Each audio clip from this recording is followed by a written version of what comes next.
President Officer All Candidates meeting. My name is Samir Khan, and I am a member of the Elections Committee. I will be moderating this meeting. I'd like to start by introducing the other members of the Elections Committee, Rita Parente, Michelle Cousins, and Cassandra Chambers. I would now like to introduce the second Vice President candidates in attendance in no particular order. We have today with us Charmaine Mohammed, Sandra Bell, Jen Ferdinands, and Scarlett Farquhar. The format of the meeting today will be opening statements from the candidates. We will then move on to the question period of the meeting, and we'll conclude with closing statements if time permits. If we do not get to all the questions, the closing statements will be eliminated, and we will continue with questions to ensure as many members as possible can participate. We will now begin with opening statements, and each candidate will have 2 minutes to read their statements. Michelle will be the timer for this meeting and will let candidates know 10 seconds before their time is up. She will announce 10 seconds, and again when their time is up, time. I would like to ask Jen Ferdinands to start us off with your opening statements. Thank you, Samira. Good afternoon, everyone. My name is Jen Ferdinands. I use she, her pronouns. I'm a Sri Lankan Canadian settler presenting from Treaty 13 lands. And I feel really grateful to share this space with these incredible nominees, all of whom have been exceptional leaders at YUSA for several years. I also want to say thank you to Jessica Moye-DiNardo for nominating me and for all of the other members who prodded me in this direction. And a really heartfelt thanks to Paula Gowdy-Rose and Sandy Bell, who've been incredible sources of knowledge and support over the past several years. I think that it's important that you know that anything that you hope to achieve, gain or win, whether through bargaining and beyond, is up to you, our members. You know, I've heard the quote, if you're not angry, you're not paying attention. In many ways, that is true when we see what's happening in this world. Now, having these feels is one thing, and I really have to ask, if you do have these feels, what are you going to do about it? You know, at a recent union executive retreat, a colleague referred to me as a pain in the butt in not so nice words, but I think it was said with admiration because I ask a lot of hard and tough questions all the time. And if you don't know me by now, I'm a cautious, evidence-based, analytical, and strategic planner. And I see things from macro and the micro level as well. And I think now more than ever, you need someone in the union's executive leadership who can link external relations and member engagement and can develop and execute a participatory strategic plan to get more members feeling moved to contribute to their own collective future. Now, I'm running for this position not because I want to hold it for 5 or 10 years, but because I know that the work that I do today is about shaping a future that resonates with each one of you who are going to inherit and lead this organization in the future. My journey is about leading with empathy, demystifying unionism, and putting you back into YUSA because your voice matters and I plan to amplify it. 10 seconds. Remember, in every challenge we face, in every triumph we celebrate, remember that how we act individually determines the fate of us all together. Thank you. Thank you, Jen. I now ask Sandra Bell to share your opening statements. Can I just have a moment to get things organized here? Sorry. Oh, I lost my script. I'd be happy for either Scarlett or Charmaine to go next, if that's okay, while I find out what's wrong. Thank you, Sandra. I ask Scarlett to continue with your open statements. Sure. Thanks, Sandy. Thank you. No worries. Okay, ready? Everybody ready? Hello, and thank you for being here today. Bonjour tout le monde. Merci d'être ici aujourd'hui. I trust that you have read my candidate statement. Again, thank you to Sunny Day for nominating me. I've participated on numerous committees, community workshops, and certifications. I've been vice chair and chair of bargaining twice, which going into the next round of negotiations is imperative to have someone at the table with the knowledge to challenge this employer. I was an officer at Glendon for 9 years. I've been part of the executive board for 12 years, and I have and continue to be part of job evaluation and rating, and have experience with almost every other committee of YUSA. I'm a voice that has experience, a voice that's been experienced, and a voice that has seen the worst and best this university can be. I hear the bad things happening at York. I've had to keep my mouth closed in committees because I didn't represent. That needs to change. With the support of the current president and vice president, multiple current and past executive board members, and other members saying to me, "You're running, right?" I built the courage to move forward and take this step. If I can't do it now, then when? In the last round of bargaining, I worked hard to make sure your voice was heard. We got many things, but we didn't get all of them. The battle with the employer this round will again be brutal, but I will be there to fight for your rights. Looking forward, I will be all that I can be while listening and learning to and from all of you. I've been asked to hold top positions in external unions, but my passion is here with YUSA, so I want my energies to be where I've always been, York. I have called Glendon campus my home starting 34 years ago and can equally represent this diverse and unique population. Le français étant une grande partie de ma jeunesse et de mon trajet à York. Ouvrant des portes, des opportunités, des nouvelles perspectives, Glendon fait partie de l'Université York, mais c'est un lieu unique avec sa propre identité. Mais c'est le temps. Kiel, here I come. I have the passion, the drive, the energy, and the experience. Given the chance, I will continue to grow with this union and grow the union. I will strengthen your voice and use my voice to elevate all of us to where we deserve to be recognized by this university and by our community. Thank you. Merci. Thank you, Scarlett. I now ask Charmaine Mohammed to share your opening statements. Thank you, Samira. Just 1 second. Okay, ready. Hi, YUSA members. It is with great honor and dedication that I announce my candidacy for the position of second vice president of YUSA Butte. Thanks to Amber Roberts for the nomination. My name is Charmaine, and I invite you to read my statement if you haven't already done so. Throughout my 8 years as a voting member of the executive board, including a prior role as treasurer and currently as the chair of the job evaluation committee, my journey within our union has been defined by unwavering commitment to our shared values and the belief in the strength derived from our collective unity. I understand the issues we are facing with stagnant wage, falling behind our needs, overwork and understaffing, and an over-reliance on contracts.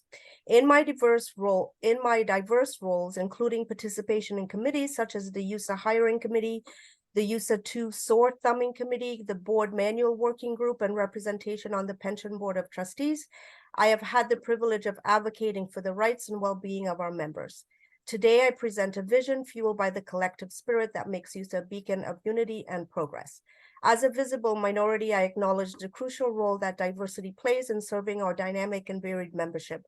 Now more than ever, I believe it's time for positive change in the right direction. My proven track record is a testament to my advocacy, and if entrusted with the role of second vice president, I pledge to work tirelessly to uphold the principles that define our union. If elected, I'm committed to being a proactive representative in our interactions with external organizations, fostering collaboration that benefit each and every member. In the union office, I'm prepared to seamlessly step into any role when needed, providing guidance to our office staff, managing our business affairs, and ensuring the smooth operation of our organization. I am ready to continue the impactful work of the outgoing second VP, Brianne Whitwell, and face the challenges with the same dedication. I am eager to serve as an ex officio member of all standing committees, offering my expertise to committees such as the Constitution and Policy Committee, Nominations Committee, and the Communications Committee. Additionally, I'm prepared to contribute actively to joint committees. Sorry. Thank you, Charmaine. I now ask Sandra Bell to share your opening statements. Okay, thank you. In seeking your support, I want to highlight several key points that define my candidacy and distinguish me as the ideal second VP. First and foremost, I bring to the table immediate competency. With a track record of proven results and practical experience in navigating complex issues, I am ready to hit the ground running. Whether it's negotiating contracts, addressing workplace issues, or advocating for our members' rights, I possess the skills and expertise needed to deliver results from day one. One aspect I wish to underscore is my extensive knowledge of the Job system, a crucial tool in expediting the Benchmarks project. This project holds immense significance for all members, but our colleagues in UIT face a greater disadvantage due to its delay. Rectifying this inequity is paramount, and I am fully committed to ensuring the timely completion of these benchmarks. To achieve this goal as the next second VP, I pledge to collaborate closely with the first VP to ensure that this project moves forward swiftly. Moreover, I bring to the forefront that as second VP, I would be uniquely positioned to offer experiential opportunities for our stewards. While serving as steward coordinator is invaluable, as second VP, it would allow me to broaden the scope of the opportunities available to our stewards, and it is imperative that we provide the training and support necessary for them to advocate for our community effectively. I am a reliable and knowledgeable advocate committed to addressing every situation with a balanced perspective. Utilizing my intellect and firsthand experiences, I navigate challenges with grace, resilience, and the expertise needed to devise innovative solutions, explain complex issues so members are well informed and engaged in decision-making processes relevant to their circumstances. Through open communication, mutual respect, and a willingness to listen to all viewpoints, I am committed to fostering a culture 10 of seconds. inclusivity and cooperation within our union. I firmly believe that by working together harmoniously, we can achieve far greater success than by operating in isolation. Thank you. Thank you, Sandra. We will now move on to the question period of the meeting. The Elections Committee will be moving back and forth with questions that were previously submitted as requested and questions in the Q&A. Now, you will notice that there's a Q&A button at the bottom of the Zoom screen. Please type your questions into the Q&A and only use the Q&A for questions. It is not to be used for comments. All members of the Elections Committee have access to view the Q&A and will be monitoring questions for first-time speakers, as well as combining questions that are similar. A member of the Elections Committee will read each question, and the order of the candidates answering questions will be varied. Each candidate has 1 minute to answer the question. Michelle will once again be monitoring for the timing. Now, please keep in mind that we have limited time and would like as many individuals as possible to participate. Members shall refrain from abusive conduct, personal charges, or verbal attacks upon candidates, Elections Committee members, and other members of the union. Thank you all very kindly for your cooperation with this. Now, our first question comes to us as an emailed question, and this also is linked to the question that's currently in the Q&A right now. So the question for our second VP candidates: how will you work to integrate yourself into the existing executive committee? Do you think you can work well with the current executives? Why or why not? To start us off, I ask Scarlett Farquhar to begin. Sorry, I had to unmute myself. Great question. I feel how I would work myself into this current executive, like the current full-time officers, I'm assuming you mean, because I've been a part of the executive board for going on 12 years now, and I feel that I work quite well with them. I work closely with the first VP in Job E, as I am vice chair of job evaluation, past chair of job evaluation, and I'm a current rater, and working with the president on bargaining, this round of bargaining as well as last round of bargaining. I feel we worked well together. Obviously, there's going to be some kind of, we're not all going to agree at the same time on the same thing, which is okay. So there's definitely kind of, we pick each other's brains, and I feel it kind of works well. Thank you. Thank you, Scarlett. I ask Charmaine Mohammed to continue with your response. Okay, so the way I would integrate myself, I mean, I'm already working with both the current officers on the hiring committee that we're doing for hiring the full-time positions in the office. And I feel like I have a really good rapport with them, and I feel like we will definitely work well together. I don't see any issues there. And I think I'm a person who really likes to agree to disagree, right? So it's not that we always have to agree, but we can definitely respectively agree to disagree. And that's how I plan to sort of integrate, because I'm not new to the officers or the executive board, as I sat on that board for over 8 years, as I've indicated. And I have also worked with 10 the seconds. officers on different committees. Thank you, Charmaine. I now ask Sandra Bell to continue. Thank you. Yes, great question. I've been working collaboratively collaboratively with these full-time officers since I came back into the bargaining unit in 2017. I have represented many members in their grievances, their arbitrations, their mediations. And I can say with Brianne and Sunny, who I do most of my work with, that it was very collegial, very collaborative, because we all want to work in the best interests of the membership. And that is my first and foremost priority, is to ensure that all of our members, regardless of who they vote for, all of our members are fairly and equitably represented by the leadership of our union. And I've got the experience. I've done the mediations. I've done the arbitrations. I know the labor relations people. I know the legal team, and I will integrate seamlessly. Thank you. Thank you, Sandra. I now ask Jen Ferdinand to share her response. So thank you to all the responses as well. You know, we're all very different in the ways that we respond to challenges. We all have different leadership styles. And what I can say is that we need all kinds of different leadership styles in order to make a difference, to make decisions, and to see things from lenses that we don't normally see. Oftentimes we have tunnel vision. And so our current executives have several years of experience, which I think would be instrumental to be able to learn from them, but also to be able to work with them. I have no doubt that I would be able to work with each of them collegially. I've had the pleasure of working with both of them in the past, and both have supported me very much in my learning and growing journey within YUSA. And so I just think that working together in our different ways, we will be able to bring out the best in one another and do what's right for our membership. At the end of the day, this is really not a choice. We have to work well together in order to serve our members. Fine. Thank you, Jen. Our next question comes to us live from the Q&A platform.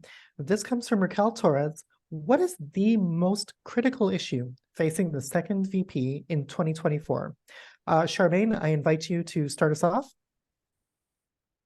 I would have to say the most critical issue would be this round of bargaining and really standing firm in, I've just gone blank, sorry. Really navigating that bargaining system to stand up solidly or sit down solidly and bargain for our members around the two particular items that I mentioned earlier in my opening statement, which is the wages and our working conditions. So I think this would be the most urgent issue that would be facing and will be challenging for the incoming second VP this year. Thank you, Charmaine. I now ask Scarlett to continue. I should know where my unmute button is on my laptop. I agree. I think bargaining this year is crucial. I know the second VP doesn't have like a spot per se on the bargaining committee, but Brianne in the last round of bargaining sat in for most of our meetings. So I'm hoping, regardless of who gets nominated or who gets elected, that they are able to sit on the bargaining committee this year, because it's going to be a fight. It's going to be a hell of a fight with this employer. If QP 3903 negotiations or anything to talk about what's going to go forward with our union, it's going to be brutal. So yeah, I think definitely the most critical issue is bargaining and getting a fair and equitable contract for all of our members this year. Thank you, Scarlett. I now ask Jennifer Ferdinand to continue. Thank you.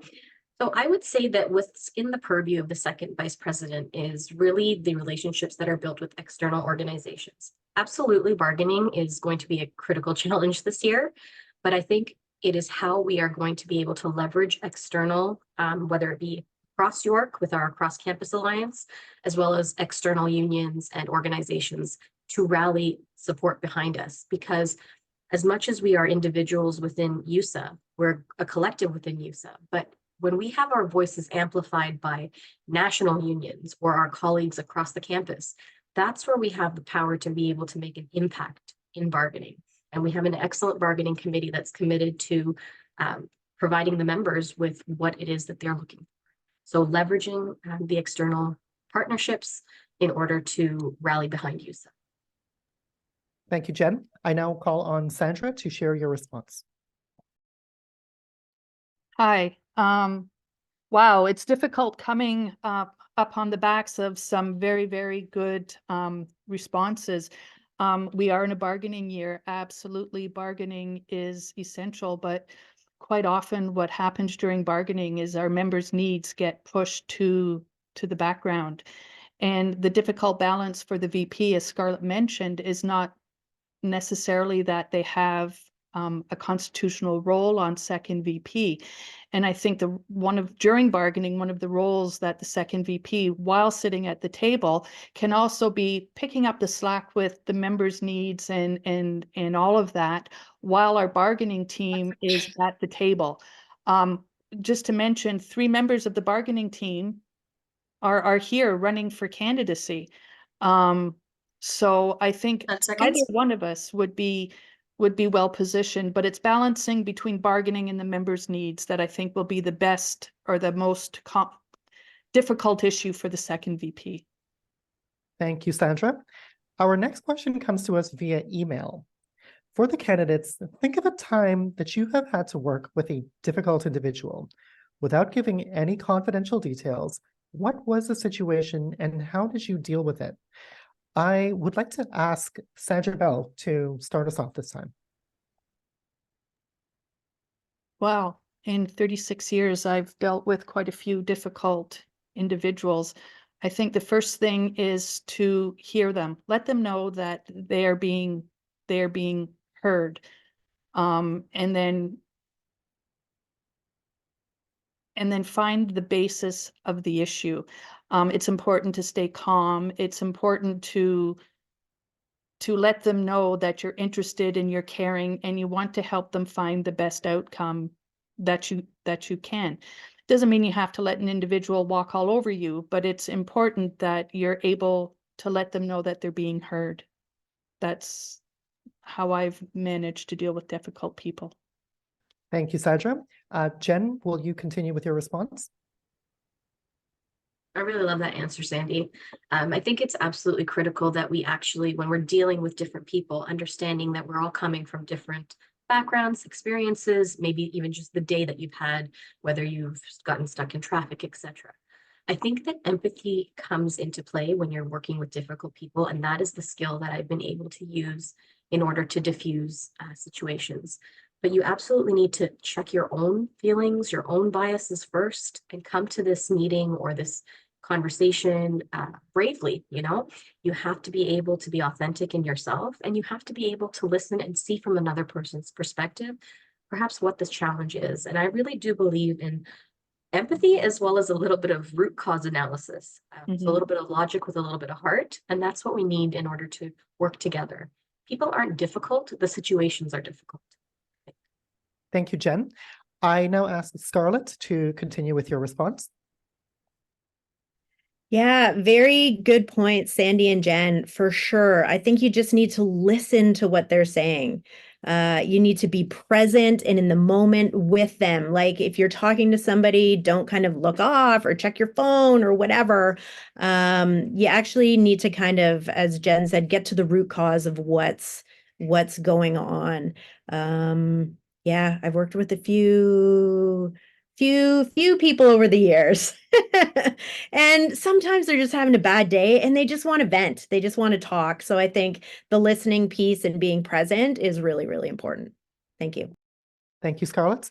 And Charmaine, will you continue with your response? Sure. I don't really work with difficult people. No, I'm just kidding. So I once had worked with someone who frequently would miss deadlines, like all the time. But instead of, I stepped back and thought about it, and instead of bad mouthing them, because that seems to be the first thing that we do when we are faced with someone who's giving us a difficult time, is to talk about them. But instead of bad mouthing them in that sense, I encouraged them to talk about and communicate what the difficulties were in reaching these deadlines, you know, because I had in the back of my mind, perhaps there was something going on, some mental health issues, some family issues. There's so many issues that we face as human beings. 10 seconds. And after encouraging them to talk, we kind of worked together to help them with their time more effectively. So there was a positive outcome. Thank you, Charmaine, and thank you, candidates, for your responses here. Our next question comes to us live via the Q&A. This is a two-parter. Happy to repeat for any candidates as needed. This comes from Jessica DiNardo. For all candidates, how do you plan to address the challenges posed by the reappeal of Bill 124 and the issue of our members being underpaid compared to other universities? The second part, can you share any specific initiatives or strategies that you have in mind to rally and engage members in advocating for fair compensation? To start us off, I'd like to ask Charlotte. Sorry, my apologies, Scarlett. Charlotte. I'm so sorry. So we know that Bill 124 has been repealed. So the university has sent the union a letter basically saying, oh, we're going to start discussions with the bargaining committees. And so I guess the university's crying broke, as they always do. So I think we just really need to push for a fair kind of percentage increase. Do we go for an increase in the last year, which is what they've given to QP 3903, and then 3 years going forward? But I mean, we really need to push the employer this go around. And cost of living, I don't necessarily think they'll put in a cost of living allowance, but inflation, that has to be somehow, we have to talk about that at the table. And it's going to be a challenge. It's going to be a challenge for this bargaining committee. It's going to be a challenge going forward with all the union groups on campus. So yeah, I think sharing specific initiatives, I mean, we can only ask for as much as we can ask for. So we're going to go high. We're going to hopefully get pie in the sky, knowing that the employer will never go for it. And then we'll come down a bit, but hopefully we'll get somewhere that's somewhat reasonable, that's kind of spoken to the cost of the inflation that's happened over the last 12, 18, 20 months or whatever, and then going forward. Thank you, Scarlett. So Charmaine. sorry, can I Oh. interrupt for a second? As that was a two-part question, and I know you addressed the first part of the question, I will give this question 2 minutes, 1 minute for the first part and 1 minute for the second part. So if you want to continue with the second part of that question, and then everyone will get 2 minutes for this because it was a two-part question. To repeat, the second start part with the- was share specific initiatives or strategies you have in mind to rally and engage members in advocating for fair compensation. Yeah, I mean, I guess the bargaining committee has only met, we're a brand new committee, so we've met once or twice, once in December, another time now, and we have 2 meetings kind of going forward in March and April, getting ready for initiatives, and we definitely will be talking about that. Increase in wages is the top of the list. We're sending the survey out yesterday, today, tomorrow. So I don't have specific initiatives to share with you, but I know wages is pretty much on top of everybody's list of getting this employer to pay us more money for the work that we do. Thank you, Scarlett. Charmaine, I call upon you. Thank you. So I think to answer the first part of the question, for the challenges posed by the reappeal of Bill 124, as you've heard Scarlett mention that there was a letter sent to the unions on campus. I think what we really need to do is really compare the universities who have gone before us, for example, U of T, and look at what they've gotten and not settle for less, because the university is pushing us to settle for less.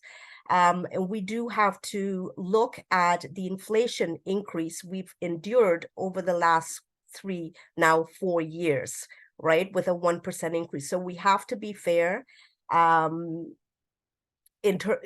ourselves to sort of start with a negotiating amount. What are we willing to settle for? What are we not willing to settle for, right? Yes, the university is facing some challenging times for budget, but that doesn't mean that we have to continue to work under these conditions with having been with no voice of our own, just to accept 1% over 3 years in a very challenging time, right? When the government was sort of handing out money, we were stuck with 1% to raise our families with that. So we deserve a major increase in salary. And what are we willing to accept? For the initiative and strategies, I think some more rallying for wages need to happen. The external relationships that we have, specifically the 10 seconds. CPWO, who oversees the negotiations for the University of Toronto, we need to strengthen those relationships and figure out what worked for them so that we could bargain with good faith for our members. Thank you, Charmaine. I now ask Sandra Bell to provide us with your response. Yes, thank you. Great question. The repeal of Bill 124 has many implications for us at YUSA and New York University. The Cross Campus Alliance gave us a great opportunity to apply some pressure. QP 3903 has rejected the employer's offer, which puts YUSA in a bit of a precarious position, because what do? Do we stand in solidarity with QP 3903 and say, yeah, we're going to reject it too? We need to come back to the membership. The membership is going to really dictate how we proceed with bargaining.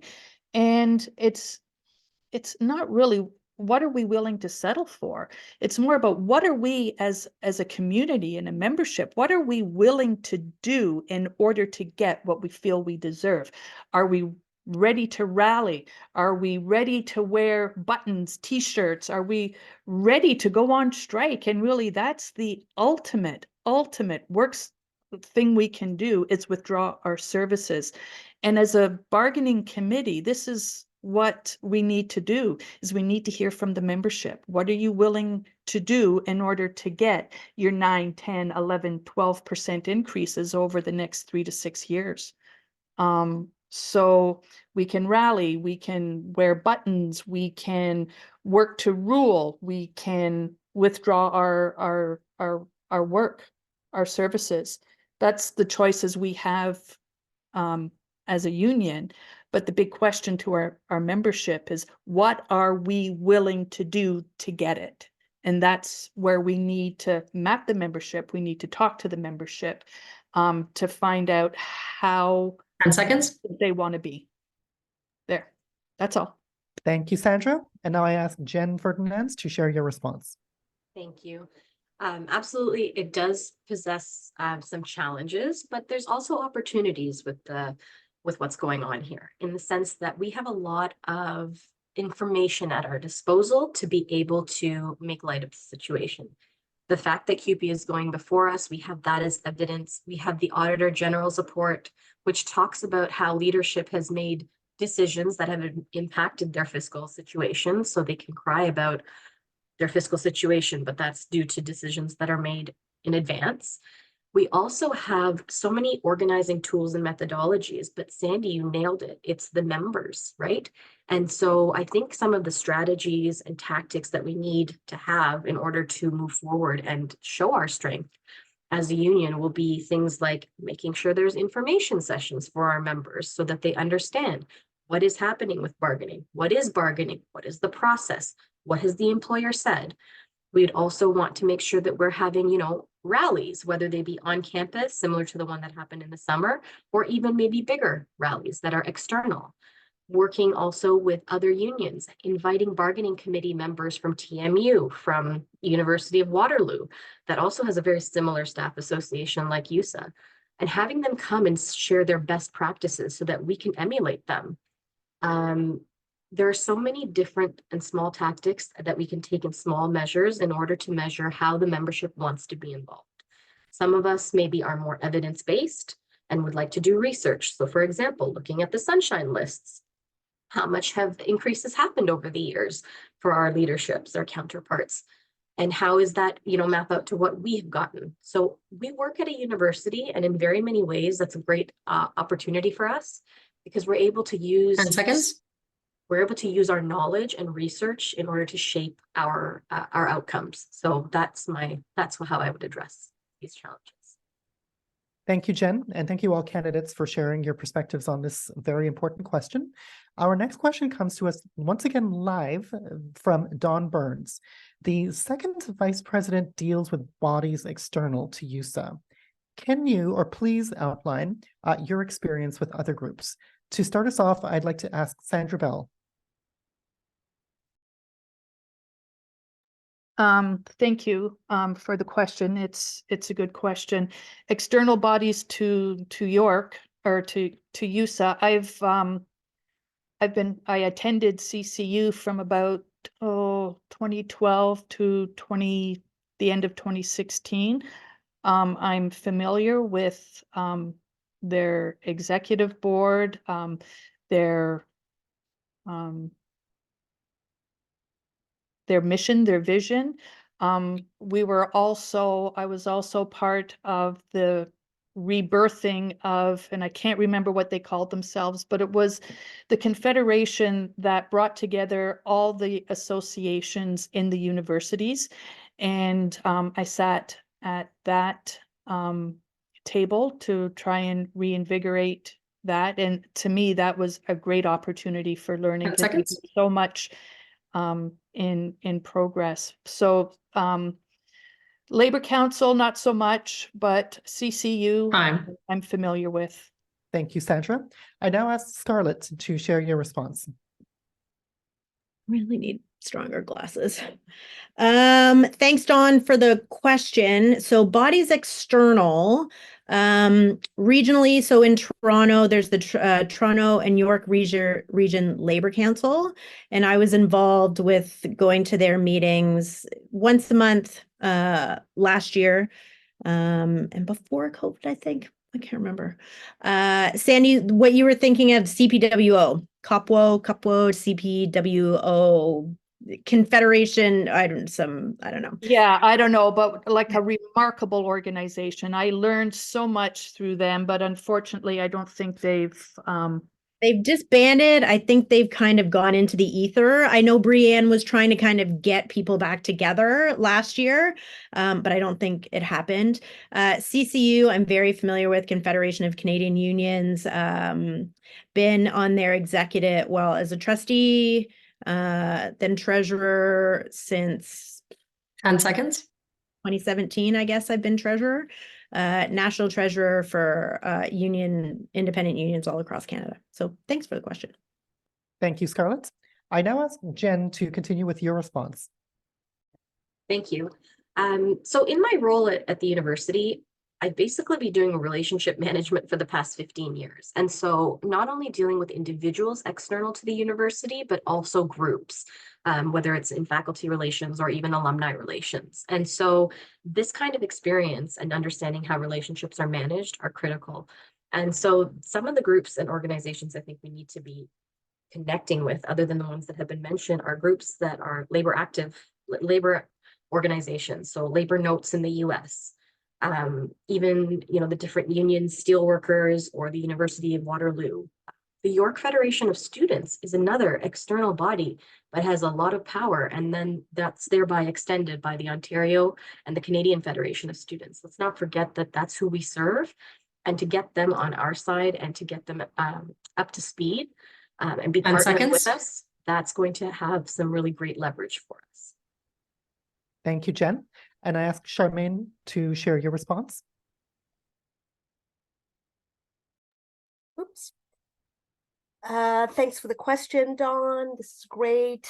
I am familiar with the CCU, the Canadian.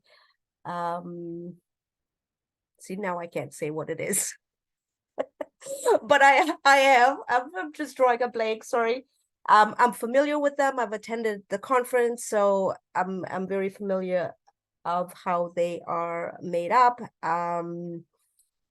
The CPO and the York Region pieces I haven't been involved with, but this is part of the learning that will take place for the incoming second VP to continue to build those strong relationships. And I have no issues building relationships. For anyone who knows me, knows I love people. 10 I seconds. love to talk and I love relationships. So it's not going to be an issue at all. Thank you, Charmaine. Our next question comes from, again, live via our Q&A platform. This is from Mary O'Brien. For all candidates, how do you intend to maintain or enhance our existing benefits package? Jen, I call on you to start us off. Thank you. So I really think that this has to go back to our members, right? What I believe is good for an existing benefits package is not what somebody else may want. And so I think we really need to be mindful when we're coming at bargaining that we really ask our members what it is they're looking for. We're never going to be able to satisfy everybody, but I think it's important when we send out a bargaining survey, for example, let's share those results back with our members so that they know where the collective is feeling. When we talk about these extended or even maintaining those packages, like that's the bottom line. We want to keep them as they are, so that'll be where we start. But if there are other pieces that other unions are getting or things that we haven't taken into consideration, we rely on our membership. So I encourage all members to really try and get involved as much as you can during the next bargaining process, because your voice is what's going to affect how we bargain. I hope that answers your question, Mary.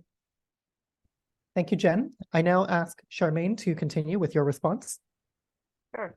Thanks, Mary, for your question. In simple words to answer that question is fight like hell. We need to fight, fight, fight, because we know that the upcoming bargaining that's about to happen, they will probably try to make all kinds of concessions to take things away from us. So we've come such a long way with getting the enhanced package that we have right now, where we determine how we spend the money in there, right? For I'm just mixing up my words, but you know, like for massages and stuff like that, they're probably going to want it because CPM don't even have that. So we need to fight, fight, fight.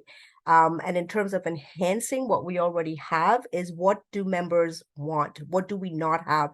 That's really, really crucial 10 to seconds. the membership. Thank you, Charmaine. I now ask Scarlett to continue with your response. Having an issue with my mute button. Great question. If last round of bargaining was any indication of the concessions that the employer is going to put on the table, which is they wanted to decimate our benefits package last year. They wanted to get rid of unlimited physio. They wanted to the orthotics piece. They wanted to drop down to $500 or something. It was disgusting. So we were very, very lucky and very fortunate to get this kind of big package, $2,000 paramedical. That's what you were trying to say, Charmaine. Paramedical package. But agreed. When we send out that survey, we need to know what the members want. And then we also have to kind of think about, do we want an increase in wages? Do we want an increase in benefits? I mean, we have the best benefit package of York University. We have it better than faculty 10 members, seconds. is to say a lot. So yeah, I implore you, when the survey gets sent out, please, please, please fill it out. Thank you. Thank you, Scarlett. Sandra, I'd like to call on you for your response. Hi, great question and great answers from all the candidates. Concessions come with every round of bargaining. Again, it's what do we want to hang on to? Do we want to give up some of our economic increase, some of those percentage points for more benefits? Or do we want to say, hey, our benefits are super, we want to leave it as it is. You guys go and you get us the most money that you can. my experience is usually the membership wants as much money as we can get them. But there again, we've been very fortunate that we've had very few concessions in our bargaining. Since 2008, bargaining has been a nightmare. But there again, we need to hear from the membership. The membership needs to be engaged. We have to know what you want and how and what you're willing and prepared to do to get it. 10 seconds. 91% strike vote will get us some, but the willingness to walk may get us even more. So there again, it's all down to the membership, where you Time. want to put your energy. Thank you, Sandra, and thank you all again for your responses. Our next question comes to us live from Dawn. I feel like we have lost our voices as YUSA members. This meeting is a great example. What strategy would you put in place to encourage members to participate and have a voice? To start us off, I'd like to ask Scarlett to begin. Thanks, Dawn. Great question. I think YUSA members are just so pounded down by the shit, excuse my language, that we need to deal with in our departments. Like there's one CPM manager for every 1.5 YUSA members. Like it's absolutely ridiculous where the university is spending their money. So how do we get the YUSA voices back up? I think rallies, let's do like button making in Very Hall with like YUSA buttons or something. We have to come up with a strategy on how we can get buy-in from the members to kind of propel ourselves forward. It is this year, this bargaining year is more important than ever. So we definitely need to get everybody on board and if we have fun events 10 and seconds. oh, sorry. Okay, I'm good. Thanks. Oh, Bye. no. Okay. Thank you, Scarlett. I'd like to ask Charmaine to follow up with your response. Sure. Thanks, Dawn, for your message. I think we need to start coming out in numbers strongly. And I was involved in the planning meeting of YUSA as part of the executive board. And one of the things that came that I really want to see come true is to have a huge social in the common. You know, we are YUSA, here we are, and have all the bells and whistles of bouncy castles and music playing, and it can be a family event where it's open to all members and their families, and you know, let the people on the 9th floor of the tower just look out of the window and go, who are these people? Yeah, this is YUSA, this is who we are. And I think that it made me think 10 about seconds. more social, more connection, more voices. We need to start raising the voices of our members, for sure. Thank you, Charmaine. Sandra, will you continue? Thank you, Dawn. What a great question. My interpretation of the question is a little bit different from my previous colleague's response. I take the question as we've lost our voice and our ability to contribute to our union as a whole, not as a display to the employer, but to have a voice and input into how our union is run, into questions for the executive board, transparency for the executive board to come forward and let the membership know. We have to create more opportunities where we can gather as a collective and stand up and express our concerns, either our concerns and our joys or whatever we feel about our union as a collective, where everybody can hear, everybody can comment. These one-on-one meetings with our full-time officers are great if you've got a personal a personal problem that you want to deal with, but we need to hear from each other as a whole, where we can stand up and express ourselves as Thank a you, Sandra. community, not in isolation. Thank I'd you. like to ask Jen to continue with your response. I took the same approach as Sandy, and when I'm reading Dawn's question, feel like I've lost my voice as a YUSA member. Like, that's pretty sad. And so we need mechanisms in place, because in any kind of organization where you want to make change, you need to get into governance. What does governance look like? It's the executive board. You elect people in the executive board, they make decisions on your behalf. So we need a mechanism in place whereby union members could, for example, send an email to a general, inbox that all executive board members have access to, that these questions can then be escalated. We need more town halls that allow for members' voices to be heard, really. And not only just heard, but then responded to, because it's one thing to hear and there's another thing to also respond. So yes, definitely, being out in numbers is going to be great, but authentically listening means 10 providing seconds. more opportunities to actually have members speak. Otherwise, they're going to remain silent if they're constantly shut down. Thank you, Jen. The time is currently 12:55. We do have, I'd like to pose one final question to our candidates. What motivates you? Charmaine, please start us off.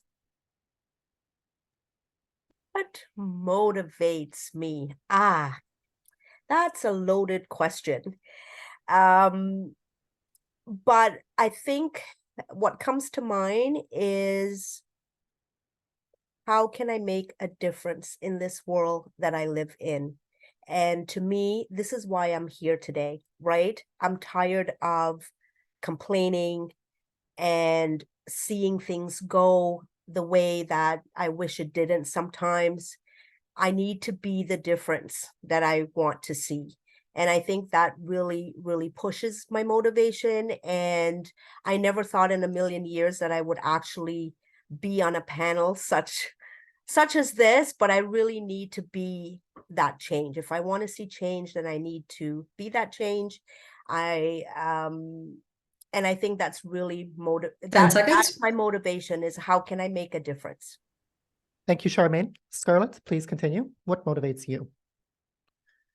Yeah, agreed. I think my family, first and foremost, kind of motivates me. They're crazy. They're insane. My family are nuts. But anyway, they're amazing. They totally want me to do this. And again, yeah, creating a better world for them. Like, if that makes any sense, like dealing with the employer and just dealing with the crap that we have to deal with on a daily basis. I mean, our kids, their generation they're going to be in for some rude awakenings. So for me to come up and step up and kind of make this a better place for them, I guess that's what motivates me. And all you, I mean, the YUSA members having their back when the employer's trying to screw them. 10 That's, seconds. yeah, thanks. Thank you, Scarlett. Sandra, what motivates you? What motivates me is the membership. Don't get me wrong, I don't enjoy it. But I thoroughly enjoy being able to sit beside a member in the meetings, help them navigate the employer's crap, as Scarlett puts them, and explain to them the processes and the thoughts, and try to explain why the employer is behaving the way the employer is behaving, and then to sit with them and work out solutions.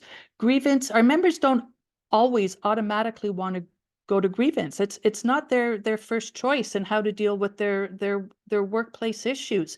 So what motivates me is that I'm able to take the time, sit with the member, and I've spent hours and hours and hours with some members talking through their issues, what's available to them, what their options are, and how together we would decide the best way 10 to move seconds. forward. LTD, the grievance process, attendance management, understanding the concepts behind it is where I'm motivated to help the membership Time. understand their Thank you, Sandra. situations. Thank you. Jen, what motivates you? So I'm really motivated by good challenge, and I love documentation, so process mapping and things like that. It really comes back down to the membership and making sure that we empower our members. And so through that process of documentation and needs analysis, I really want to be able to share knowledge. Because some of the terminology that we're using here today, like executive board, not everyone knows about it. I mean, not everyone knows the impact of it. So we also only have, 69 people on today's event. How come? Did everybody know about it? It really motivates me when I can set a goal and achieve this goal, and I will put everything into sort of tactical planning in order to achieve these goals. So really am motivated by membership and a really great strategic plan. I know I don't sound as heartful, but that is what gets me going. Some good planning. Thank you, Jen. That concludes today's session of the all candidates meeting for the second VP for the YUSA Executive Committee. I encourage all of our members to reach out to our panelists today to ask the tough questions, get them to itemize and enumerate exactly what their beliefs are, what your needs are, and to re-clarify. Please note in your calendars that the e-voting opens on February 26th and will close on February 29th at noon, 12 p.m. Get out there, get voting, hold your panelists accountable. Let's make the magic happen. Thank you, YUSA, for joining us today. Thank you.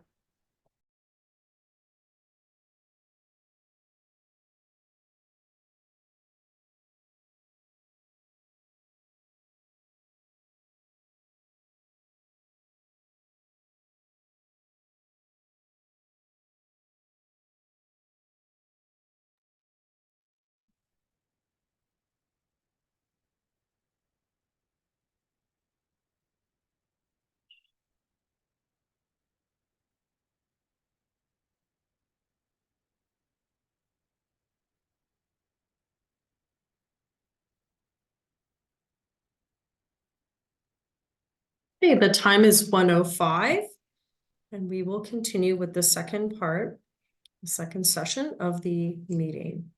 So, welcome to the 2024 YUSA second VP Officer All Candidates meeting. My name is Michelle Cousins. Gosh, I almost did my maiden name. Wow, that was a long time ago. Whew.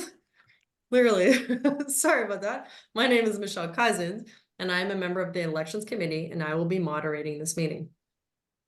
I'd like to start by introducing the other members of the Elections Committee. Present is Rita Parente, and in absence is Cassandra Chambers and Samira Khan. I would now like to introduce the second VP candidates in attendance in no particular order.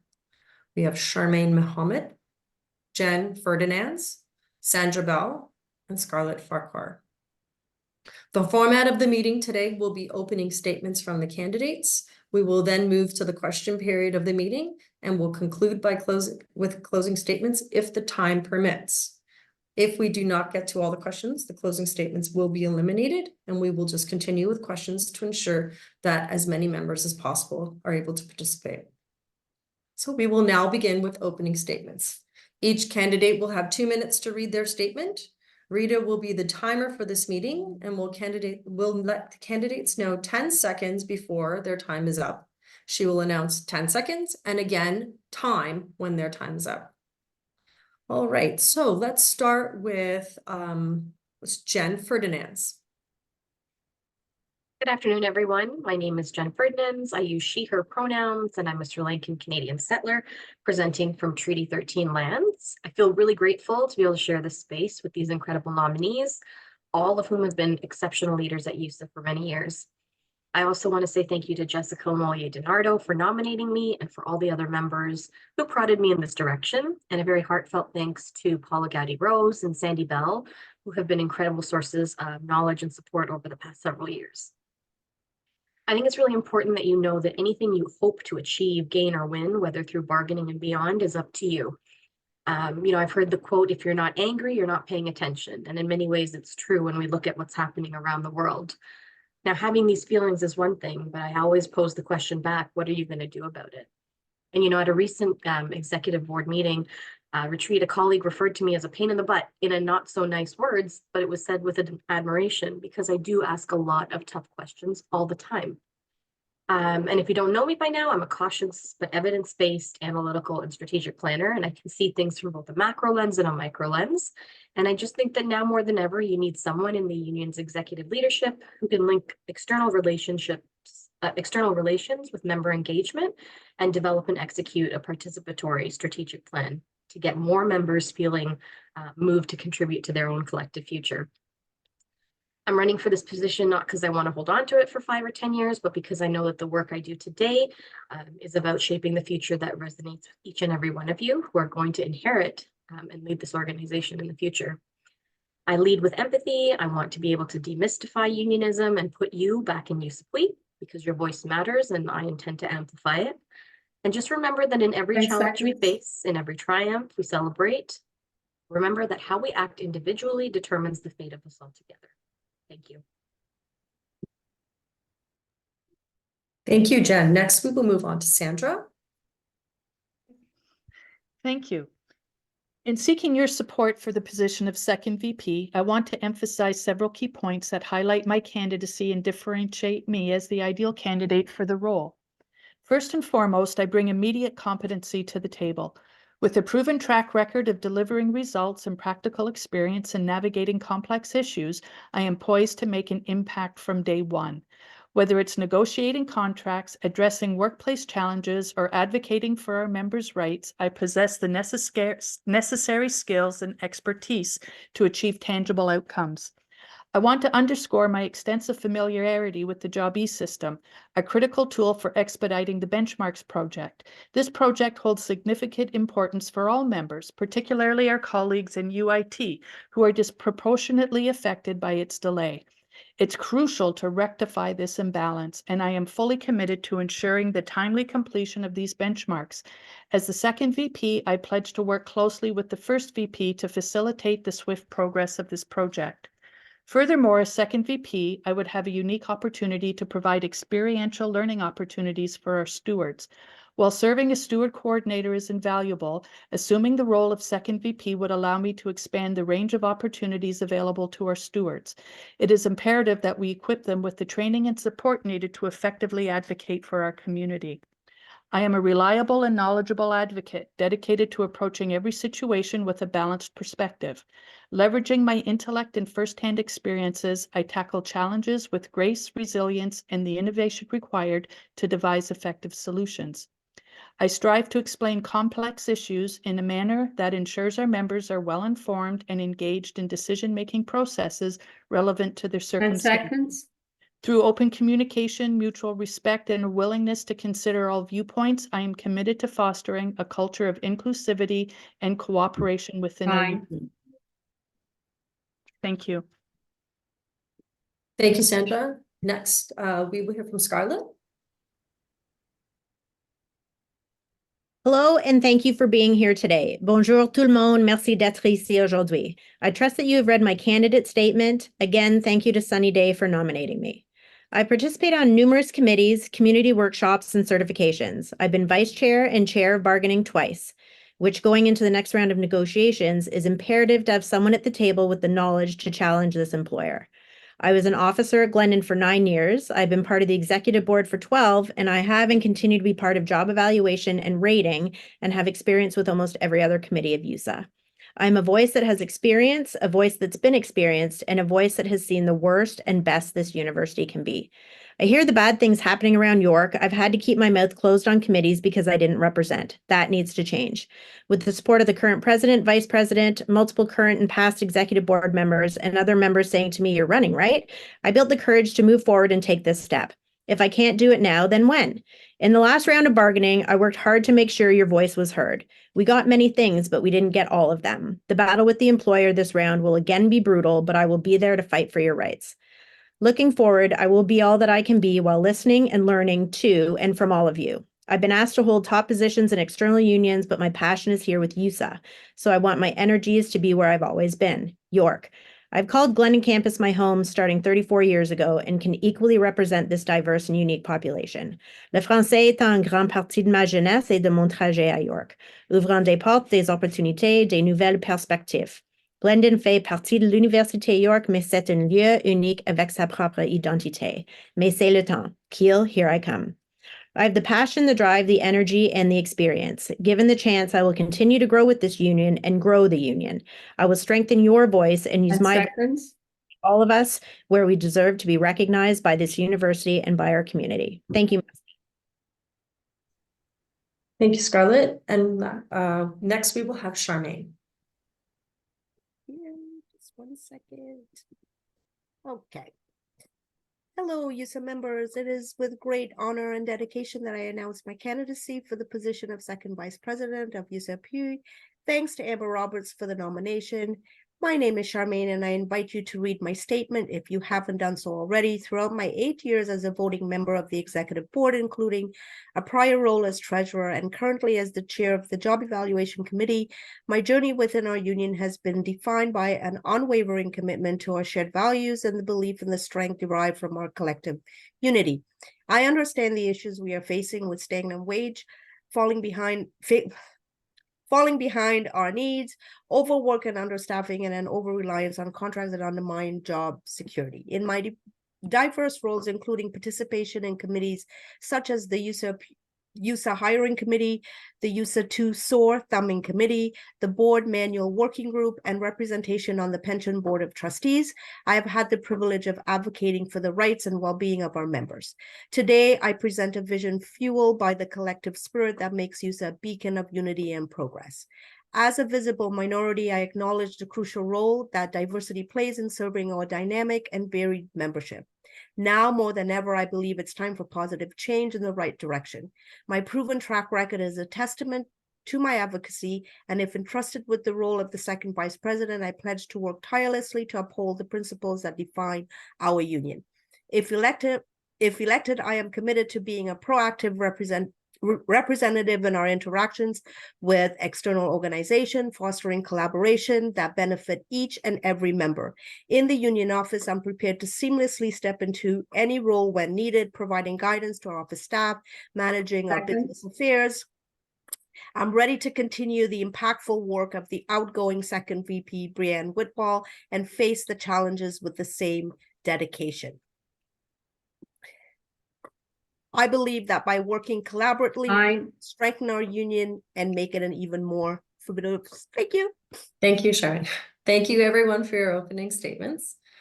All right, now we will move on to the question period of the meeting. The Elections Committee will be moving back and forth with questions that were previously submitted as requested and questions in the Q&A. You will notice the Q&A button at the bottom of the Zoom screen. Please type your questions into that Q&A. Please use this only for questions. It is not to be used for comments. All members of the Elections Committee will have access to Q&A and will be moderating the questions for the first time. And as well as we will combine in questions that are similar. A member of the Elections Committee will read out each questions, and the order of the candidates answering the questions will be varied. Each candidate will have 1 minute to answer the question, and I will, Rita will once again be monitoring the timing, announcing 10 seconds and time. Please keep in mind that we have limited time and would like as many individuals as possible to participate, and we will refrain from abusive conduct, personal charges, or verbal attacks. Elections on anyone, candidates, members, or members of election or the union. Let's now begin with the first question. First question is can you please think of a time that you had to work with a difficult individual? Not giving any confidential details. What was the situation and how did you deal with it? So we will, okay. I would like to ask Sandra to answer first. Hi, thank you for your question. Difficult individuals. I've worked at York for almost 37 years now, and I've met many individuals. It's hard to pick just one. But my method for dealing with difficult individuals is first, let them vent, let them say what they need to say and listen. And then once they've said what they have to say, engage in a conversation. Well, how can I help you fix it? Well, how do you want to fix it? And provide empathy. Like, you know, I'm sorry you feel that way. I think it's important that difficult individuals feel that they've been heard, because that's probably why they're difficult, is they feel they haven't been heard. And for someone to finally sit down and listen and help them resolve their issues is one way to calm them down and get them back on the right 10 path. seconds. Yeah, that's all. Thank you. Charmaine, can I ask you to answer the question, please? Sure. I don't work with difficult people. Just kidding. I once had a team member who I worked with, obviously, who would frequently miss deadlines, like just frequently, all the time. But the way I dealt with it was I took some time to reflect on this, and instead of bad mouthing them, I encouraged them to communicate um, their difficulties with me to try and understand why it is they were not meeting these deadlines, because I understand that people have challenges, whether that be with family, your mental health, like it could be a whole slew of reasons why 10 people seconds. behave this way. We ended up talking and Time. we resolved it by using their time more effectively. Thank you. Next, can we ask Charlotte? Oh God, I did exactly what Samir did. I'm so sorry. Wow. Scarlet, I get violet, I get amber, all the colors. I must be in tune with the first session. Scarlett, please. I'm so sorry. Difficult individuals. Yeah, I've worked with a couple of them over the years, and I mean, Sandy and Charmaine kind of said it before me. Empathy is a huge thing. Also listening to them, and not only listening, but hearing what they have to say, and being present, like in the moment. Don't kind of look off to the side or stare at your phone or answer a text while you're having a conversation with them. Like kind of be with them, be in the moment, and be present. Thank you. And Jen, please. Thank you. So oftentimes I don't think that it's people who are difficult. I think it's the situations that are difficult. And so approaching any kind of conversation like that may be challenging requires some bravery on both sides. And so I think it's important that when we approach these kinds of situations, we reflect on how we're feeling first and settle our own nerves before we can empathetically listen to and sort of put ourselves in the shoes of the person who maybe is being quote unquote difficult. Um, you know, we need to be mindful that people are coming from different places, different backgrounds. Some of them might have had a really bad day in the morning. And so really just giving them the chance and acknowledging how it is that they're feeling probably goes a long way in diffusing any kind of situation. And you really want to come at it with some sort of way to build a solution. And this is typically how I deal with challenging situations, is through collaboration and also just acknowledging the feelings that are there. Thank you. Thank you. Our next question, it comes from Don Burns. Being an independent union has its pros and cons. Can you speak about about one or the other? And can we ask Jen to start this one off? This is a really great question, Dawn. Also, I love all your questions because they get you thinking. It's a really good point. And so I've kind of been on the fence of both sides, is it better to be an independent union or have a nice national behind you? And so I think when I think about this, I think about how heard can the members be based on the structure, the governance structure of an organization. We're already a hierarchical organization in YUSA. I can just imagine what that hierarchy would look like within a national union. Yes, there may be more money, but yes, we may be paying more union dues. So that being said, I think we need to see what benefits we have as an independent union and really leverage those strengths, right? And I think when looking at the second VP position is how do you do that with external bodies as well?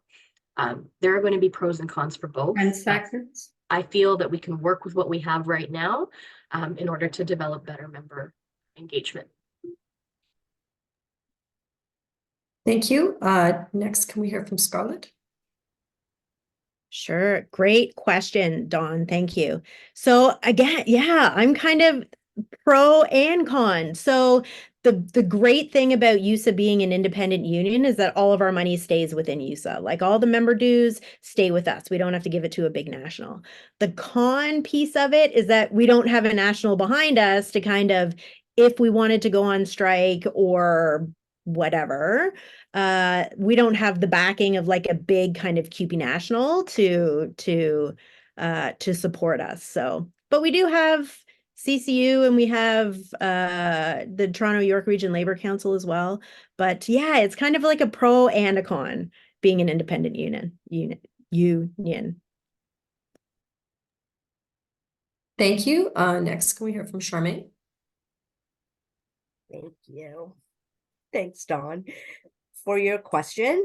I think for me is just echoing what Scarlett has already mentioned in terms of the pros of being an independent union is all of our dues and all of our money stays within YUSA, and we don't have to, give it to a bigger body.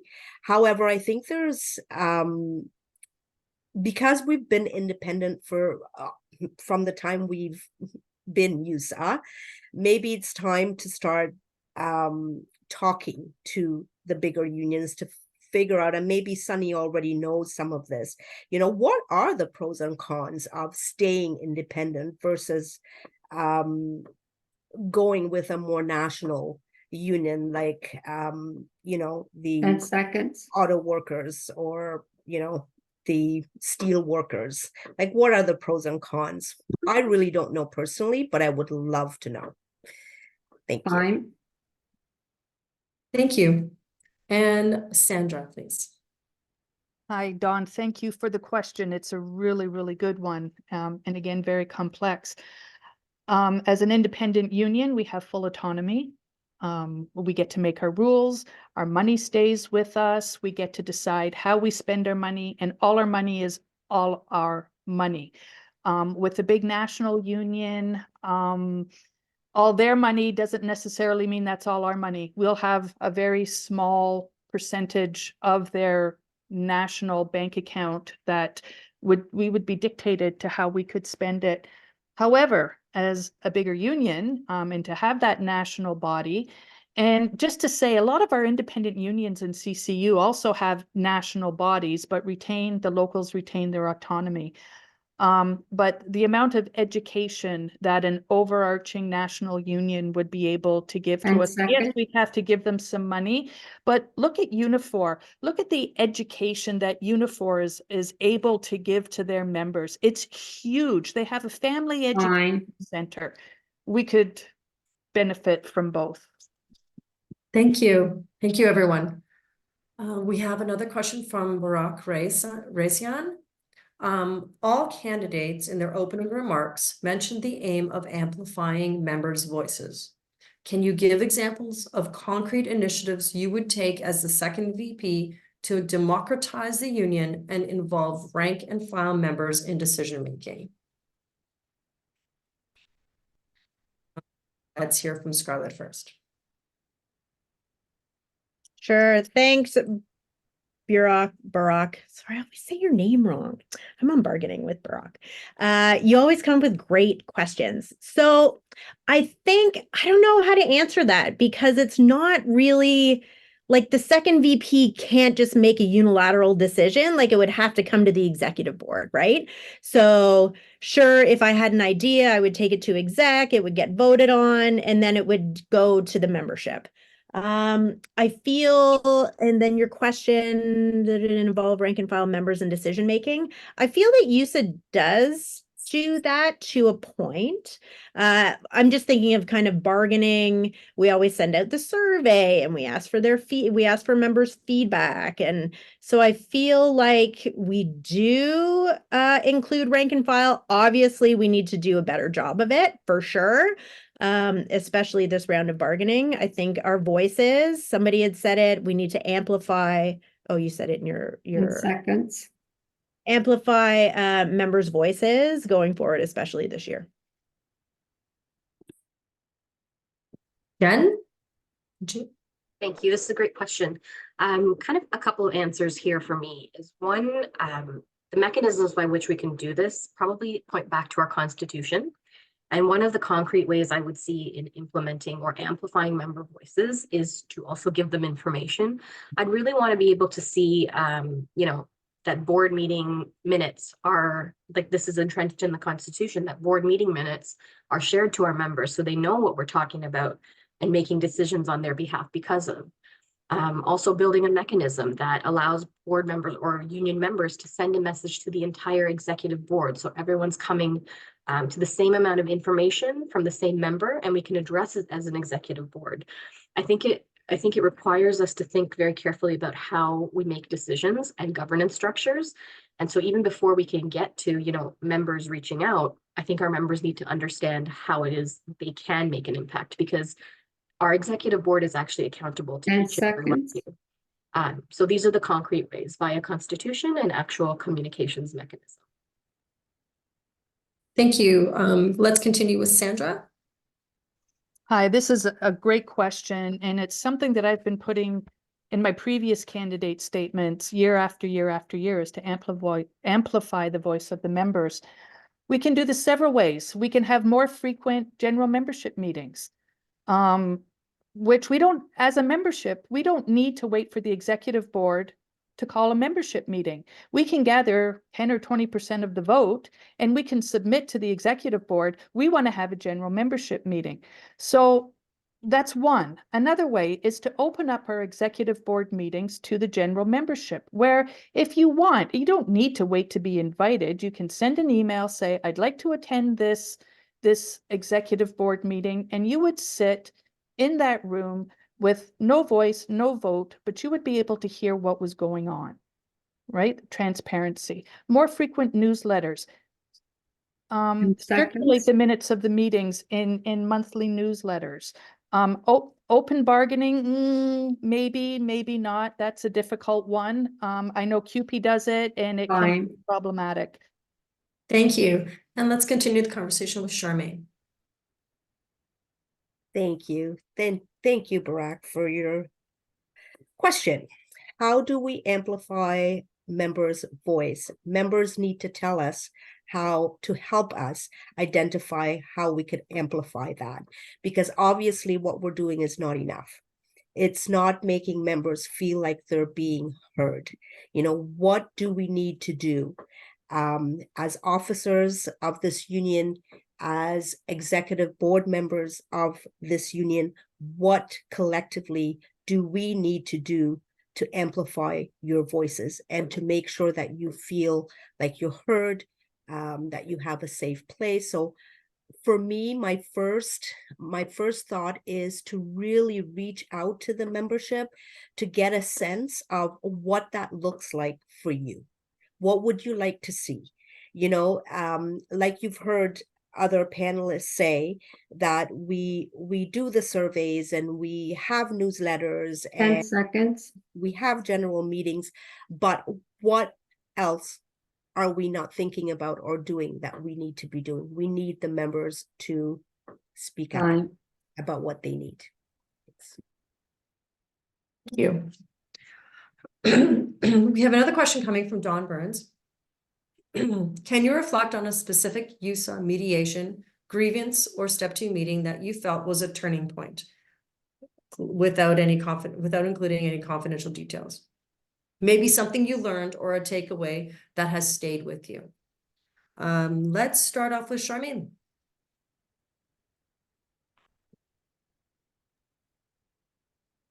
Thanks for your question, Dawn.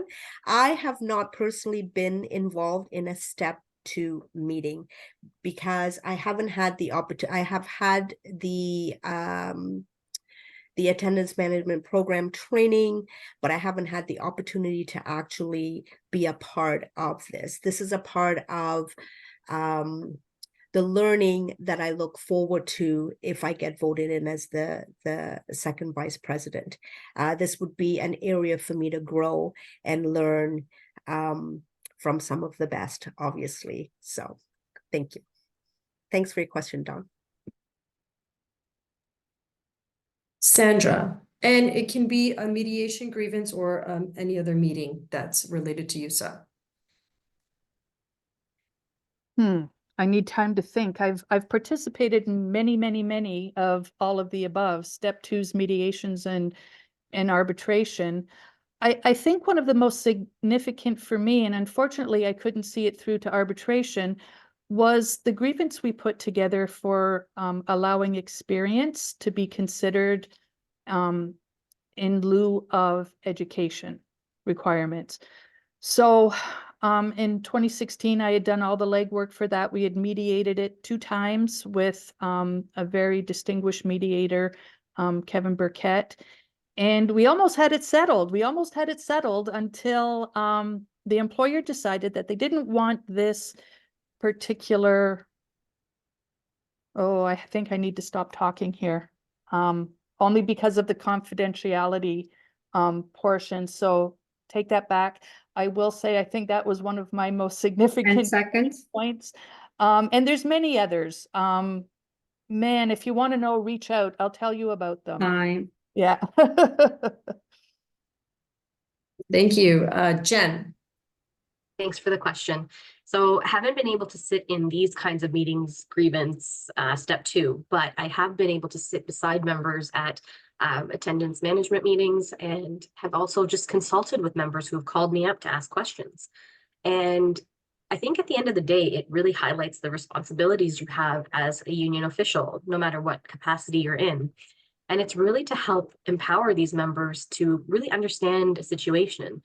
And I have to say that, like, being able to pick up the phone and call Sandy, for example, and be like, oh, Sandy, I don't really know what this means. And Sandy will sit there and she'll explain it to me, because we're all learning from it. And if you're not exposed to these opportunities, which not everyone has the opportunity, we can't learn. And so I will say that the turning point for me is when a member feels like this sense of relief.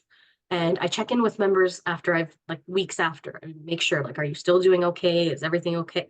And I think that piece really rings 10 home seconds. what's important, and that's keeping the member at the center of what we do. And Scarlett, please. Yeah, great question. Thanks, Dawn. I have not personally been involved in a mediation meeting. Grievances, yes, 707 meetings, attendance management meetings, 1101 meetings. At Glendon, because there's 1, maybe 2 stewards, I kind of did it all down here. So I think, oh gosh. What was my best? I remember going into a meeting and they wanted to put a member into the attendance management program, and he was just not. He was ill. His wife had just passed away, so he was having some issues. And you kind of go in and you talk to the manager, kind of human being to human being, right? And say, hey, gee, come on, like, and you just kind of reason with them. So I think that was like kind of my aha moment. It's like, yeah, we can talk to managers. We 10 can seconds. talk human being to human being. And at the end of the day, they didn't end up putting him into attendance management program. So that was a good thing. We have a question from Mary O'Brien. For everyone, how do you plan to preserve our current benefits package while simultaneously advocating for salary increases? And we will speak with Sandra first. Again, a great question left over from the first meeting. Bargaining is give and take, and we need to hear from the membership what's important to you. We need the membership to prioritize where they want the bargaining committee to put their energy. So if you want maximum amount of money, you may have to hold fast on what you've already got for benefits. Or if you want to increase your benefits, you may have to forego a little bit on your economic increase percentages. There again, bargaining survey, Scarlett has mentioned, should be coming out yesterday, today, tomorrow, maybe Friday.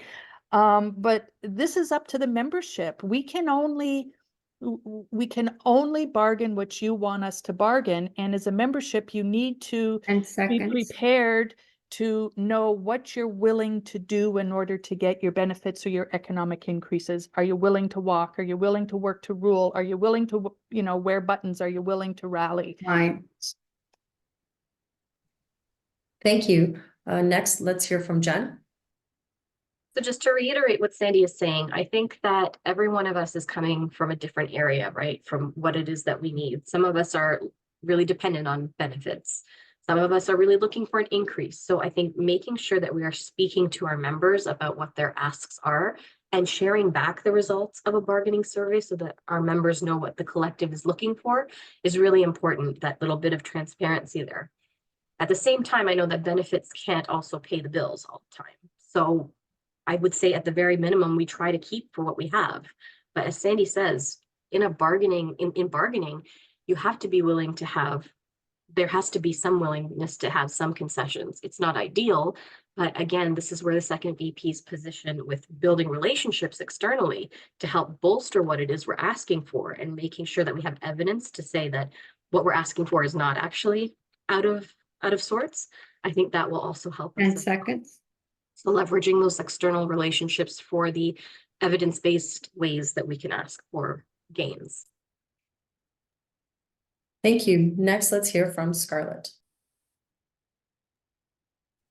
Thanks, Mary, again for this question. I mean, going into bargaining, our plan is to kind of maintain what we have and get better.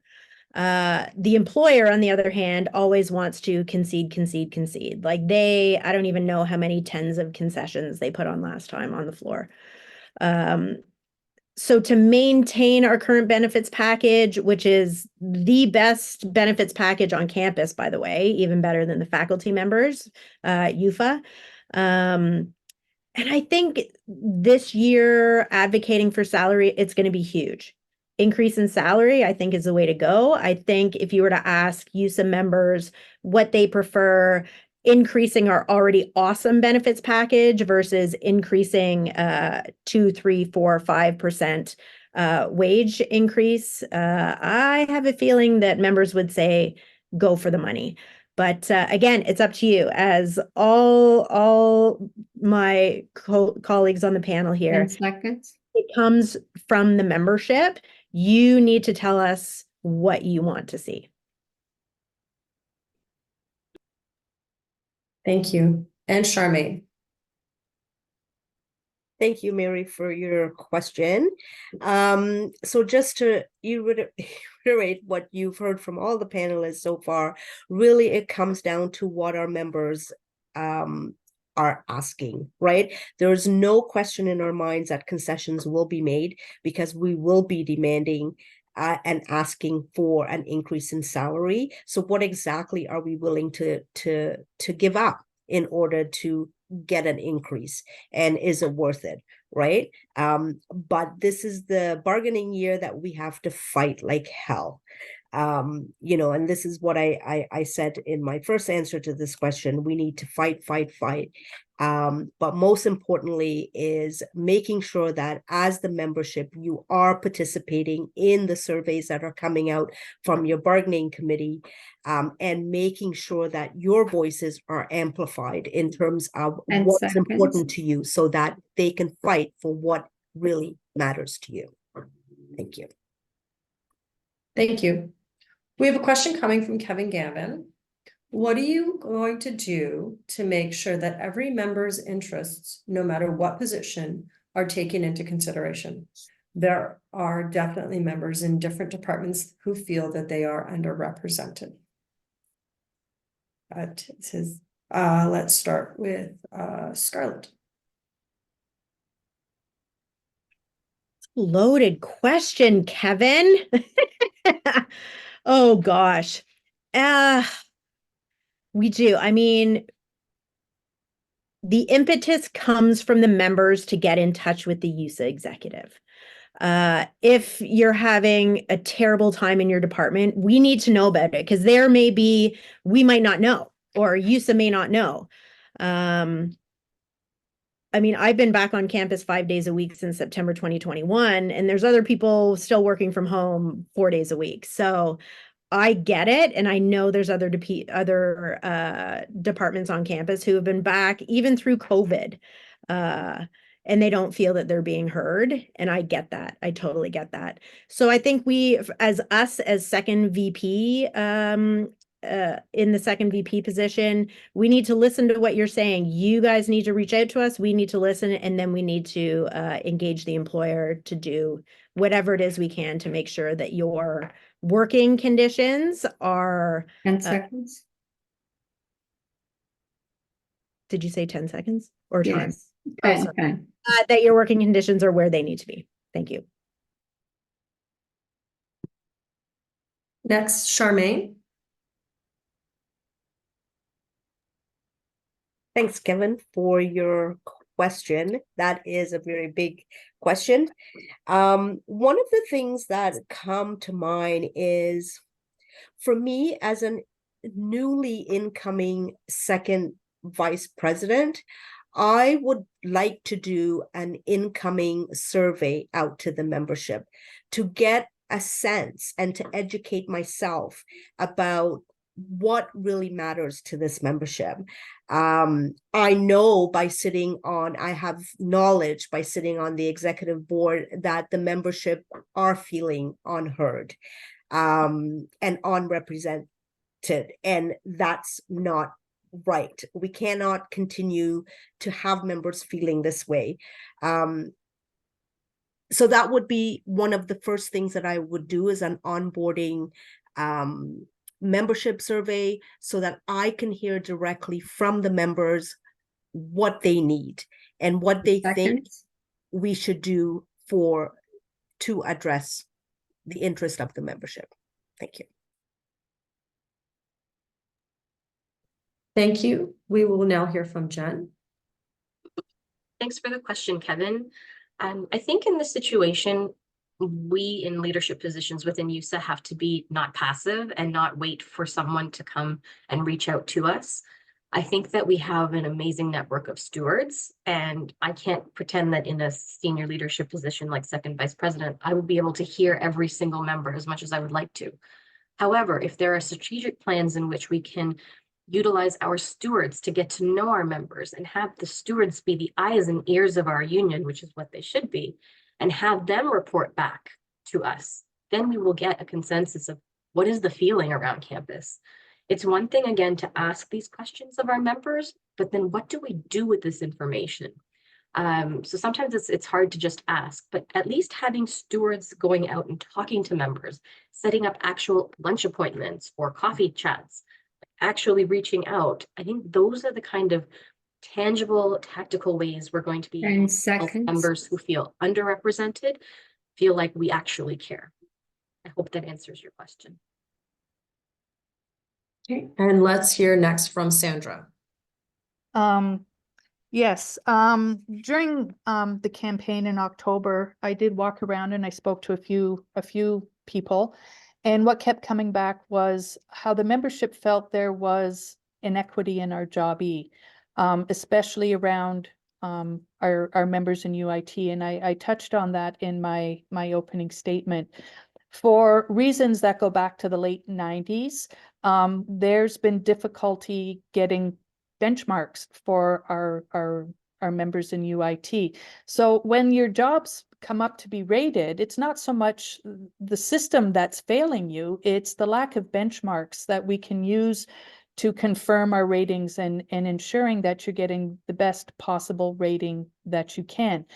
There's a lack of knowledge among our members about Job E. Job E is very complex, and a lot of our members don't understand why two job seconds. summaries that are similar have different ratings. And I'd like to educate the members, and a second VP get that information out so members can Fine. feel equitable when it comes to Job E. But that's huge inequity.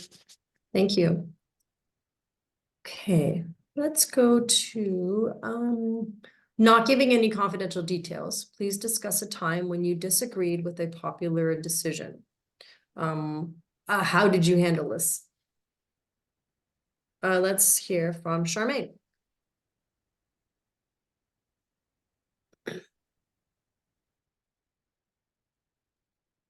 I can't really think of a particular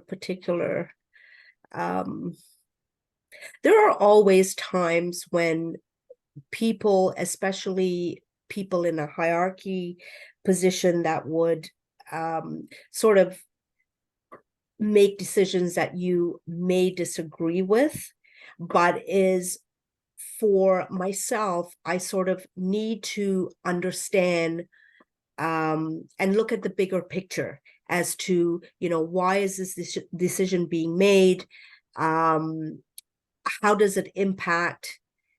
And if I really disagree with it to a point where it's really bothering me, that's when I would call a meeting with the person who actually made the decision to voice my concern over, this is how this decision is impacting me. This is how 10 I seconds. feel.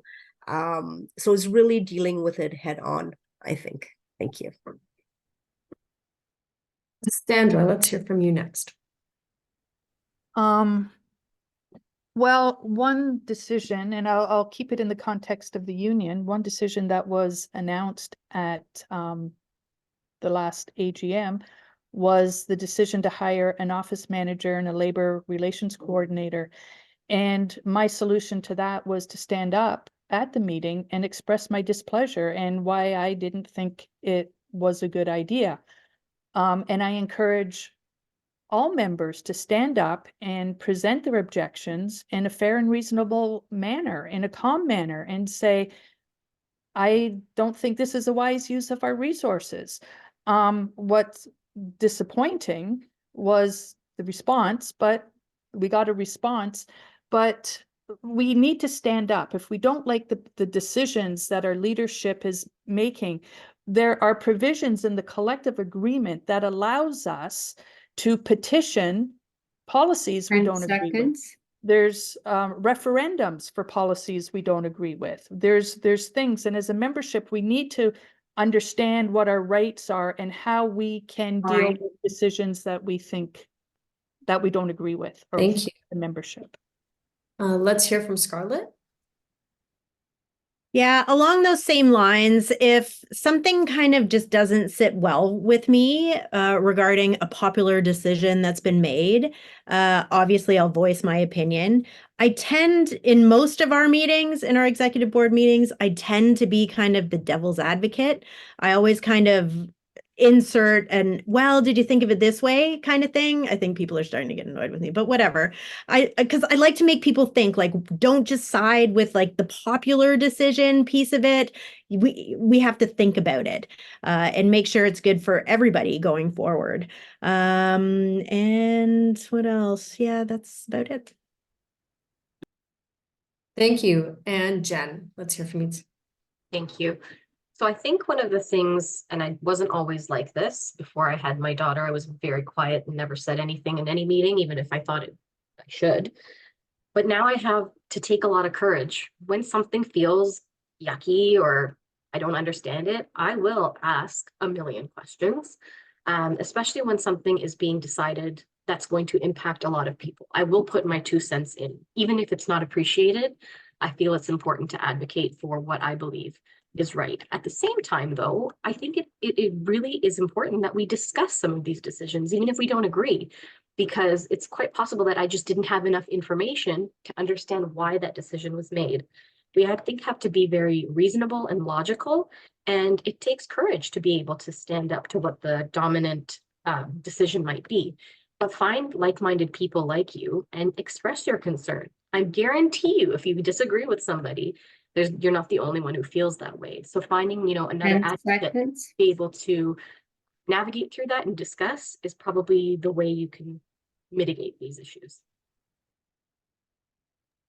Thank you. We had a question from the first session that I would like to bring back to the second session for the listeners here, which was, what is the most critical issue facing the second VP in 2024? And let's hear from Jen first. So within the context of what the second VP's portfolio is in external relations, as well as what's happening in 2024 with the economic conditions, bargaining and wages are going to be our main challenge / focal point. At the same time, how does the person in that second VP position leverage those relationships in order to bolster our position in bargaining? So it is going to be a challenge in terms of building relationships with external bodies. We start within.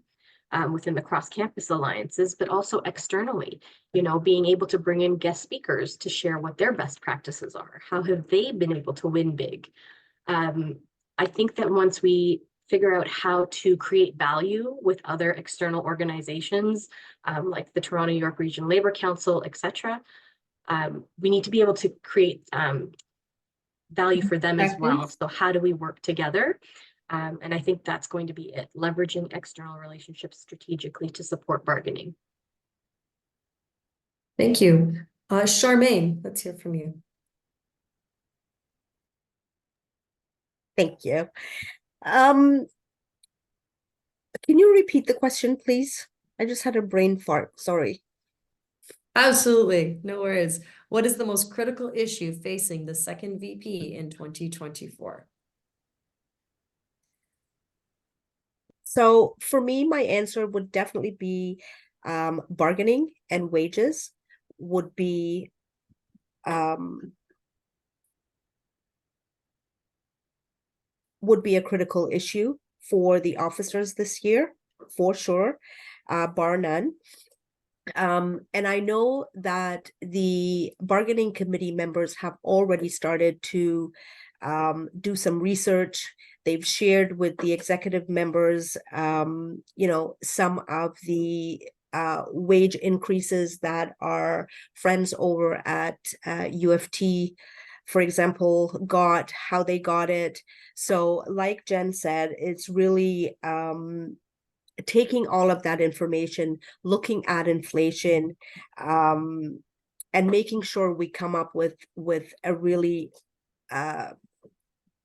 good understanding of what's 10 seconds. happening out there and bring it back to the YUSA member. But the critical issues facing this position would definitely be bargaining and Time. wages, for sure. Thank you. Next, Sandra. Thank you. Whoops. Yes. Thank you for the question. It's a very good question. I'd like to echo on Jen, where she says we need to leverage our relationships with our external partners and create value. And that's a really good insight, but we also have to identify the value that our external relationships can bring to YUSA. In 2016, I did meet with many of the presidents of the locals that attended CCU, and they were instrumental in helping me put together a training package for our stewards back in 2016. And that's just one example of how they can help us. Again, with bargaining, health and safety, right? We don't always share the same health and safety concerns, PPWC that work in pulp and paper mills, but what we can leverage is how they approached management with their health and safety concerns. There's health and safety, attendance management. I mean, drug 10 testing. seconds. All of these things we can learn from our externals. And Scarlett, please. Oh, so critical issue for the second VP. The earlier session, I said bargaining for sure. After hearing people, bargaining definitely is something, although the second VP doesn't necessarily sit on the bargaining committee. They have in the past, but it's not part of the portfolio per se. Member engagement, I think, especially going into bargaining, our members need the opportunity to talk to one another. We need to be able to talk to the members. So having more in-person events, I know it's difficult because we're still working hybrid. Well, you all are, I'm not, but but I think really getting membership engaged and fired up, especially going into bargaining, is definitely an issue. We definitely need. Seconds. Thank you. Phone. Thank you, everyone. We have 3 minutes left. Do we think we could squeeze in one more, or no? Or how does everybody feel? Closing statement. Um, If we want, we can do 1 minute closing statements, absolutely. Or the And motivation question. how about 1 minute? You can talk about your closing statement or what motivates you. I'll leave it up. I'll leave it up to you. Because I think that they probably are correlate. It's Yes, I should 1:58. tell somebody. Sorry, I should go to organization. Let's hear, you know what? Let's go Charmaine first. Let's do a closing statement where you talk about what motivates you. What motivates me, or, oh, and or? And or. And or. Okay, in my closing statement, all I want to say is together, let's empower our union and build a stronger future for all. It's up to you. Really, vote, vote, vote. Have your say. That's how you will amplify your voice this time around. It's time for change. What motivates me is the question that I ask myself every single day of my life is, how can I make a difference in this world that I live in? And when I think about that question, I apply it to every single interaction that I have throughout the day. In the back of my mind is it's how I set my day. And I realize 10 over seconds. time that if you want change, if you want peace, you need to be that. You need to be that thing that you want. Okay. If you want love, you need to be love. If you want respect, you need to give respect. So Thank you. this is what really motivates me. And thank you. Vote, vote, vote. Scarlett? See, I can't see the unmute button. Oh gosh. What motivates me? I said my family earlier on, they obviously do.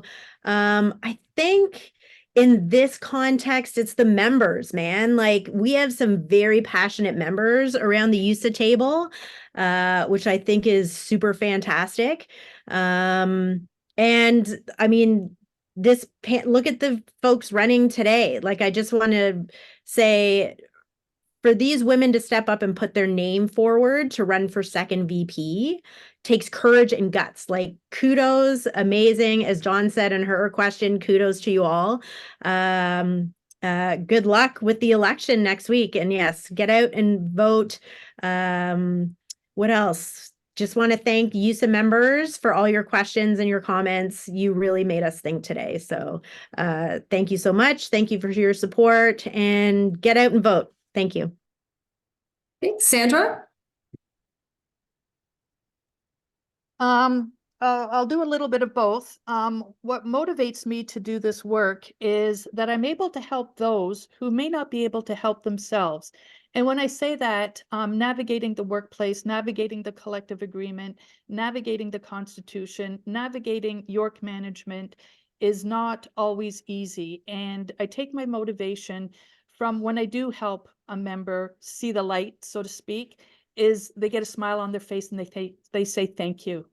That's what really motivates me to keep on helping people. I do want to stress that you get out and vote, but make an informed vote. Please read the statements, watch the videos, ask questions. Don't let the few that have maybe read or watched the videos make decisions for the many. So I encourage everybody to get involved 10 and seconds. really think about how you're going to vote, not how you're told to vote. Thank you. Thank you. And Jen? Thank you so much. I think I said this in the first session as well. I really love a good challenge, and I love to document processes. And so that really motivates me, whether it's documenting and preparing for bargaining, or if it's just documenting and preparing for the legacy that people are going to take on afterwards. It's the membership and having resources available to them through the documentation and process building steps that motivate me. You have some excellent candidates to choose from. I echo Sandy. Please read. I challenge all of you to forward the emails from the elections committee about the candidates with their statements to 5 of your colleagues who have not been here. We have a very low turnout, and so we need more people to be aware and engaged. And I do encourage you to vote and, pay attention to those statements. If you read them, there's a lot of heart that's gone into them. And all three of these panelists with me today 10 have seconds. shown excellent integrity, and they deserve your time. Thank you. Thank you, everyone. This concludes the all candidates meeting. If you have any questions that were not answered in the meeting, we encourage you to contact the candidates directly with your questions. Please note in your calendars that the e-voting opens on February 26th and close at noon on February 29th. Thank you, everyone. Have a great day. Take care.